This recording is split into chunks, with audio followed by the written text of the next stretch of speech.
Jeff Miller of A Dash of Insight, continuing our series of interviews with Bob Deely, creator of Mr. Model, and we're going through a discussion of each of the recessions on the chart that you see, talking about how the model interacted with the actual events of the time. And this time we're going to talk about the period of time here in the 60s. Welcome, Bob. Hi, Jeff. So, what happened here in the 1960 era recession? Well, we had what amounts to not exactly a cautionary tale, but a little additional piece of information about how the model works and in response to the various policy measures that are being taken at any given time. You can see the line turned definitely down, suggesting that something was going on, but then did not go all the way to 200 basis points, which, as we have seen on the rest of the chart, is the typical signal that we look for in trying to decide whether a cycle event may be coming.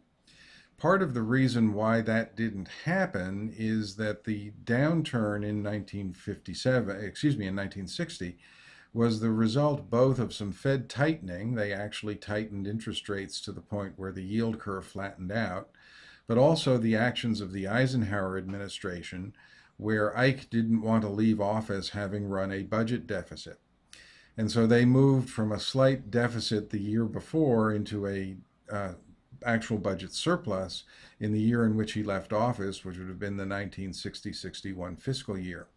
As a consequence of that, the economy did roll over into what turned out to be a fairly brief recession. And as you can see, the evidence of the recovery was signaled by the model, by the blue line turning back up to the north. But what we found out there is that while the model tells us a lot, we also have to be cognizant of what is going on in the policy arena as we try and make the final determination of what is going to happen. The next period that we look at is the 1966 non-recession, in which the model did signal that an event was going to take place, but we don't actually have a recession.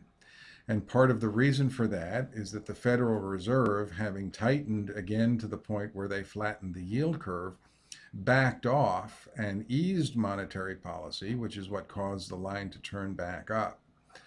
The slowdown in GDP that took place did not reach recession proportions, and that's part of the reason why the NBER didn't put a recession at that time.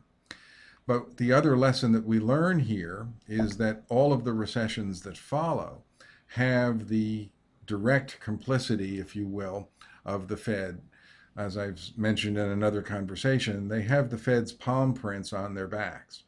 And we will see that more clearly when we talk about some of the subsequent downturns, especially those that followed in 69, 73, and then, of course, the famous double dip of 80 and 81. So, the model is giving us a lot of information here, but we can see from your comments that it's important to keep in mind other governmental policies and other factors as well. Context matters greatly. To me, the best use of the model is as an early warning indicator as to when to start looking for some of those other signals that might tell you when and how a recession might take place. But it's a place to start. It can tell you a lot of what you need to know, but it will never tell you everything you need to know. Well, thanks. That's a good analysis of the 60s, and in our next segment, we'll talk about what happened in 1970.